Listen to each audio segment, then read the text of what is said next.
we talk about that real world application, and I think of so many of my teachers in my schools that are always, looking at that project-based learning and those real world application within the lesson plan. And it's so true as far as the diversity of who we see in the classroom, but also that diversity of background experience. And it gives such additional credence and credibility to your students in the classroom when the lesson lives off that page, right? And what a really rich context that those teachers that come into teaching from a second background, or from a previous background rather, the real world application that they bring to the lesson plan is so rich and draws so many great connections for our students.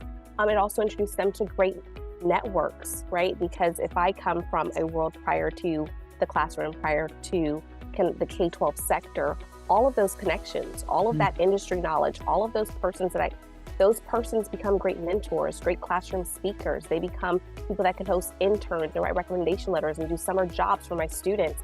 Like, all of that is very real and true for our student experience, and it enriches that school culture and that community as well. So it's really exciting.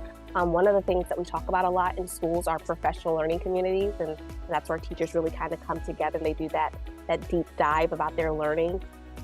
And when you bring in that angle from an outside of the traditional K-12 sector, the richness that adds to a conversation as you're building your lesson and designing your units, it just really elevates that conversation and adds another layer and touch. So I would say to someone who's coming into this work outside of the traditional K-12 pathway, I wouldn't want you to see that as like a slant against yourself. It's just a different way of thinking. And there's a lot that you still bring to the conversation that enriches and elevates that conversation in the same way that you're going to take a lot away as you work with your colleagues that have been in the K-12 sector.